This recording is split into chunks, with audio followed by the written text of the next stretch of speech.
What's up, folks? Nice morning update. Pi Day, 314.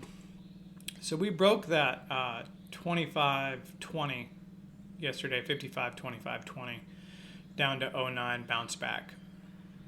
Closed just above it. In fact, just above the prior low of 34. In my opinion, it's kind of a stick save, so we'll see. We're up 50 today. I think first hurdle really is this 97 6,000, then that 2025. If we can get a close above 56.23, I think that we could probably start to look maybe upside. I think people have been dying trying to pick this bottom and just getting destroyed. So we will see today. UMISH at 10 is going to probably tell the story.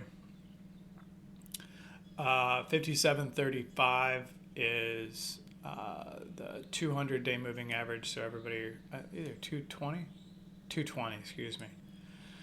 Ideally, you want above 57, 57.05 to get this party started. But a close above 56.23 would be a step in the right direction. So I think that 2025 is going to be probably pretty decent as an upside level. Above that, I would look at 50 and then 75, 80, and then of course the big 57, 57.05. That's really my upside target as of now.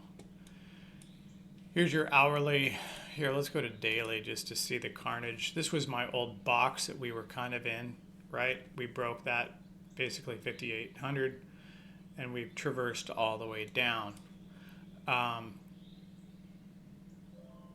54.66 is going to be another level I'm watching if we were to continue down. And there's another on the monthly that's going to kind of coincide with that, which is your mid on the August, and then your low is 54.55 for September. So if we lose 54.55, that wipes out September. So far, we've already wiped out October, November, December, and January and February. So that's going to be probably a fairly pivotal level. I would say 54.66 to 54.55. I would give a 10-point bounce in that range if we were to go there. But again, we held that '09, so that would probably be the next support. Again, 55.20.25 is important. Below that, I'm definitely on the bearish side of things. We've been grinding up since that low toggled. 55.56 is a great pivot. 55.40 is also a decent level in which I'm watching. So I would say that 38.40 is going to be pretty important. That would be more of my over-under. And then bearish comes when we get back below 25.20. We get above this 70 level, possibly 56.03 is a R1. I do like that. And then that 2025 back to the 50. I really like that R2 at 70.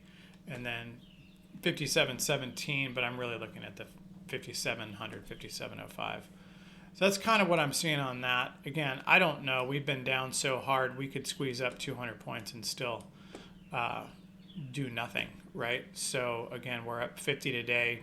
NASDAQ's up 230, Dow's up 220, and Russell's up 19. So all is good in the hood, as they say. 57.70 to 57.05. That's going to be your next upside cash gap. So that's going to be your next resistance. I think we're only about 5 points spread now between ES and SPX. So 57.05 on that is 5,700 ES. So, or is it the other way around? No, I think ES is 5 of. Anyway, same area, right? So basically 5,700 on both SPX and ES should be major resistance. And into that, above that, we get maybe squeezy. Euro, this thing is nuts, right? We've just gone full bid from, your lows of, 102 basically all the way up to 109.5. We'll see if we're flagging here for a higher move. There's some rumor mill that ECB is pumping this up for some reason. And with a move like this, I'm not going to dispute that. I don't know if there's any validity to that truth, but that's what I'm looking at.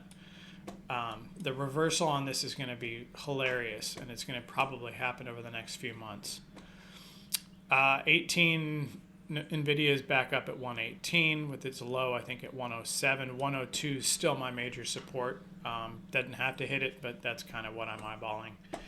Anyway, UMesh at 10 is going to settle us in for the day, and then we will see next week. A lot of earnings next week. I don't think we're out of the woods yet on the downside, but we will see what type of recovery they can put in today, or lack of recovery they can put in today. Stay safe. These swings have been brutal.